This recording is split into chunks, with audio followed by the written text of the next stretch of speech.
여러분 안녕하십니까, 반장입니다. 아시아의 선진국인 한국과 일본은 인구 감소와 고령화라는 공통된 문제점을 안고 있습니다. 그런데 이와 똑같은 문제를 중국도 겪고 있는데 문제는 그 속도가 상상을 초월할 만큼 빠르게 진행되고 있다는 것입니다. 지난 1월 17일 중국 국가통계국이 2021년 인구 통계를 발표하자 중국 사회가 한동안 술렁거렸는데요. 통계국은 작년 한 해 중국에서 태어난 신생아 수가 48만 명이라 밝혔습니다. 14억 인구가 한 해 동안 낳은 신생아가 48만 명이라는 수치는 대약진 운동 여파로 수천만 명이 아사한 1961년 이후 61년 만의 기록입니다. 미부설로, 즉 부유해지기도 전에 늙어간다는 말이 요즘 중국에서 유행어처럼 퍼지고 있는데 인구 감소를 야기하는 저출산을 해결하기 위해서는 무엇보다도 혼인 건수가 관건인데 중국도 이 문제를 해결하고자 하지만 갈 길이 막막하기만 합니다. 먼저 가장 큰 문제는 남녀 성비의 차이입니다. 14억 인구 중 남성은 7억 2천만 명, 여성은 6억 8천만 명으로 남성이 여성보다 대략 3,500만 명 정도가 더 많습니다. 이런 남녀 성비의 불균형은 결혼 적령기일수록 더 심해집니다. 얼마 전 중국 하얼빈시는 정부에서 나서 미혼 남녀 1만 명 맞선 행사를 개최하기도 했습니다. 먼저 남녀가 한자리에 모여 서로 여러 명과 이야기를 나누는 시간을 가진 다음 여성들이 먼저 무대 앞으로 나와 안대를 하고 기다리면 마음에 드는 여성에게 남성들은 자신의 번호를 붙이면 됩니다. 중국 하남성 저우코우에 거주하는 22살의 주주씨는 올해 1월 10일 하루에 20명과 맞선을 봤다고 털어놓기도 했습니다. 지금 보시는 영상은 이 여성과 선을 보기 위해 집으로 찾아오는 사람들 모습인데요. 주주씨는 한 명당 대략 20분 정도 이야기를 나눴으며 대부분 자신의 할아버지와 인연이 있는 사람들이 할아버지를 통해 자신과 맞선 보기를 원했다고 전하며 농촌에 여성들이 적어 이런 일들이 흔한데 참 힘든 하루를 보냈다고 언론을 통해 밝히기도 했습니다. 올해 40살의 반씨는 시골에서 안마 시술소를 운영하는데 실력이 좋아 벌써 4개의 시술소를 운영하는 등 경제적으로 부족한 것이 없지만 그럼에도 배우자감을 찾기에는 쉽지 않습니다. 마을 전체의 여성들의 수가 워낙 부족하기 때문입니다. 그런데 지인을 통해 여성이 있다는 집을 듣고 그곳으로 손을 보러 갔는데 자신을 포함 10명이 넘는 사람들이 몰려들었으며 심지어 200km 밖에서 사는 사람도 선을 보기 위해 이 집을 방문했지만 대부분은 나이가 많다는 이유로, 외모가 아니라는 이유로, 경제적으로 부유하지 못하다는 이유 등으로 저마다 퇴짜를 맞고 다시 집으로 향했다고 합니다. 여성의 부족과 더불어 중국의 혼인율이 급감하는 또 다른 요인으로는 바로 차이리를 꼽습니다. 우리 채널에서는 작년 12월 27일 이와 관련하여 간단히 소개해드린 바가 있는데 차이리는 중국의 오랜 결혼 풍습 중 하나로 신랑이 결혼을 보장받는 조건으로 신부 측에게 주는 일종의 결혼 지참금이라 할 수 있습니다. 문제는 남초 현상이 심해지면서 그리고 농촌 지역일수록 과도한 지참금 요구로 파경을 빚는 사례가 비일비재해 중국 당국이 골머리를 앓고 있습니다. 영상 속 여성은 신랑 집 앞에 도착했는데 지참금을 더 받아낼 요량으로 차에서 내리지 않고 안에서 동생과 함께 심각하게 전략을 세우는 중입니다. 그러자 기다리다 지친 신랑이 신부에게 돈을 더 주며 내리길 요구합니다.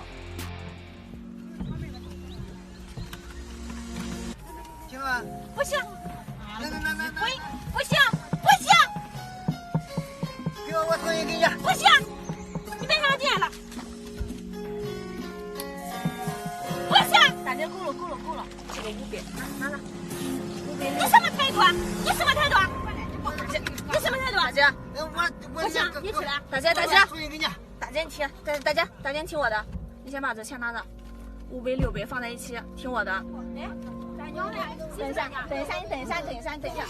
我知道，你先等一下，我这边先弄一下，你等一下，我知道，你们先走开，不要把这门关上。现在不管怎么样，现在他说的1000元他给我们了，哪怕他看病不好，晚上回去我们再想给他治他。现在这么多人，南方情况下家长会在大众情况。 올해 2월 12일 하남성 개봉에서 결혼식을 치른 한 남성은 지참금으로 신부에게 4,900만 원의 현금과 신혼집 그리고 자가용까지 마련해 줬지만 신랑 집 앞에 도착한 신부는 차에서 내리기 전에 1,200만 원을 더 요구하면서 내리기를 거부해 하객들을 당황하게 만들었습니다. 이에 신랑의 아버지는 휴대전화로 여기저기 연락을 해 신부 측이 요구한 돈을 빌려서 맞춰준 뒤에야 겨우 신부를 차에서 내리게 할 수 있었는데 결국 심경이 복잡해진 이 아버지는 하객들이 보는 앞에서 눈물을 쏟았다고 합니다.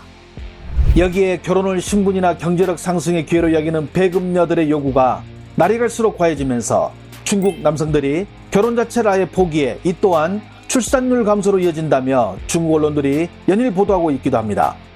배급녀는 직역하면 돈을 숭배하는 여성으로 쉽게 말하면 된장녀를 뜻합니다. 미혼 남녀를 게스트로 초대해 맞선을 통해 연결시켜주는 한 방송 프로그램은 당사자들의 솔직한 모습을 인터뷰를 통해 보여주면서 크게 인기를 얻고 있는데요. 이날 맞선을 보러 온 남성은 올해 30살로 경극배우로 일하고 있으며 여성은 24살로 평범한 직장 여성으로 일하고 있었습니다. 참고로 여성의 월 수입은 90만 원 정도이며 남성은 그 2배를 벌어 중국의 상위 20% 안에 들어가는 수준이었습니다. 你现在家在哪儿啊？在长春。现在的房子多大平70多。70多平。那以后你结婚以后打算换新房吗？现在暂时来说还没有那个打算，因为这个房子也是刚刚买的不久。开的什么车呀？我现在没有车。没有车呀？那你以后结婚以后打算买车吗？结婚肯定得买。那你打算买一个什么样的车呢？概念没什么概念，但是就是我感觉差不多少，代步的差不多少就可以。 그러자 여자는 만약 결혼하게 된다면 어떤 것들이 필요한지 자신이 생각하고 있던 것들을 말하기 시작합니다.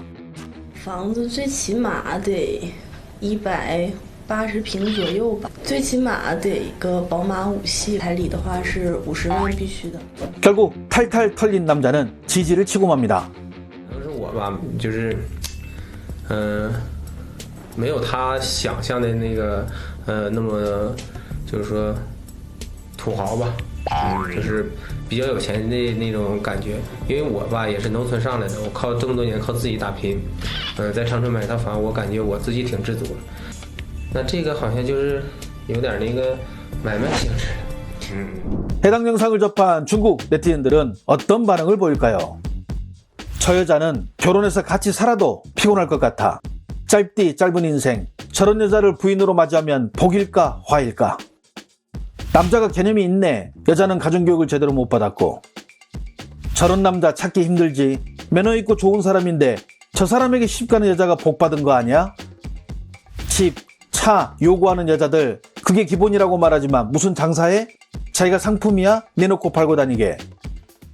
좋은 조건 찾는 게 정상이긴 하지만 자기는 그런 조건 갖추었나? 사람을 먼저 봐야지. 저렇게 조건만 따지다가 언제 결혼해? 저 남자 어머니는 아들 키우려고 고생 안 했어? 남자분, 여자 엄마에게 2억 달라고 하세요. 공주가 될 운명은 아닌데 여자가 공주병에 걸렸네. 저런 가격은 누가 정한 거지? 결혼도 장사니 앞으로 맞서는 기획재정부에서 허락해야 하는 거 아닌가? 돈 있는 남자들이야 미녀를 찾지. 누가 능력되는데 저런 공주병 걸린 상대를 찾겠어? 여자집이 저 정도 조건이면 굳이 선을 왜 봐? 그 정도 급의 남자가 알아서 올 텐데. 좋은 조건을 갖춘 배우자를 찾는 것은 지극히 자연스러운 일이지만 과연 나는 그런 조건을 갖추고 있는지 생각해봐야 하는 것 아닐까요? 시청해주셔서 감사합니다. 행복한 하루 보내시길 바랍니다.